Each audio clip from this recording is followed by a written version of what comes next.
Salut les cuistots et j'espère que vous allez bien. Aujourd'hui on se retrouve pour le top 3 des poissons à consommer pour manger plus sainement et plus protéiné. Le poisson a plusieurs avantages par rapport aux viandes et oui, ça vaut aussi pour les viandes blanches. Généralement le poisson est moins gras et du coup il convient bien mieux pour un régime. En plus les poissons que je vais vous présenter sont tous quasiment aussi riches en protéines que la dinde. En plus, par rapport à la viande rouge, il demande moins d'efforts de digestion et moins d'efforts à votre foie. Quand on mange protéiné, on demande plus d'efforts à notre foie pour filtrer les nutriments. Alors lui en demander un petit peu moins ne pourra que faire du bien. Alors, qu'est-ce que je vais bien pouvoir manger? Des œufs, encore des œufs, et oh, qu'est-ce que c'est ça? Oh bah ça alors! De la dinde! D'ailleurs, petit aparté, pensez à boire beaucoup d'eau. Déjà, en temps normal, il est conseillé de boire avant d'avoir soif. Alors, quand on mange protéiné, ça vaut encore plus. Après, si vous prenez des shakers, a priori, vous avez pas trop de soucis à vous faire.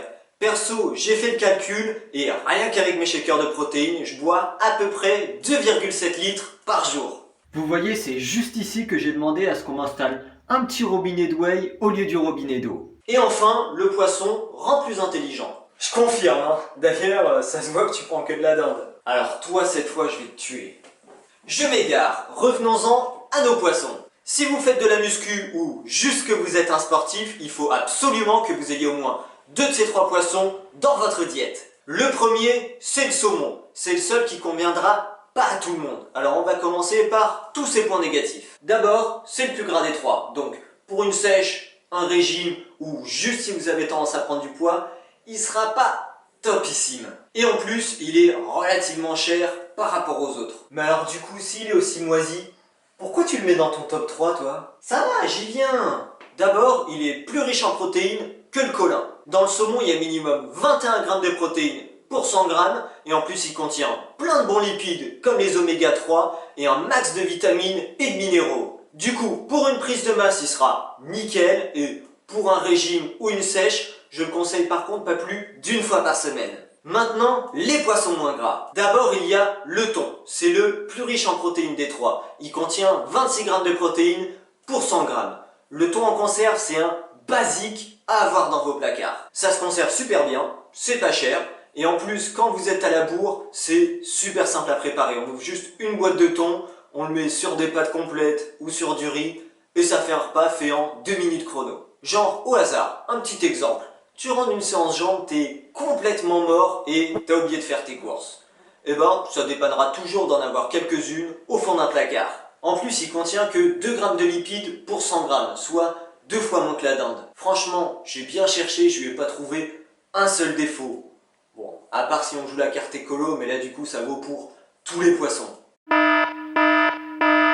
Je clash pas les écolos, hein. Franchement c'est super ce qu'ils font. Mais perso, je peux pas me permettre de mettre 20 balles dans un filet de saumon bio, commerce équitable, et surtout élevé dans le respect des microplanctons péruviens. Et enfin, le troisième, c'est le colin. C'est le plus connu des pratiquants de musculation. Déjà parce que les pavés de colin surgelés, ça coûte pas cher du tout.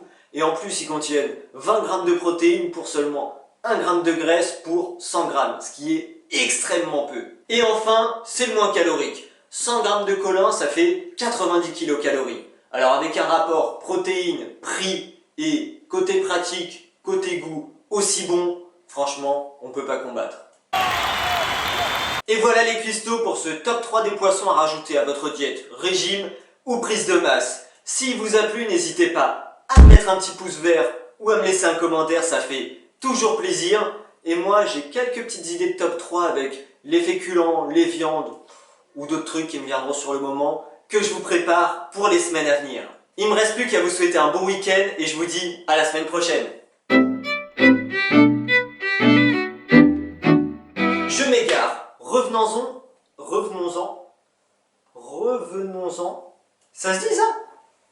Dis revenons-en. Revenons-en. Revenons-en à nos poissons. Revenons-en à nos poissons.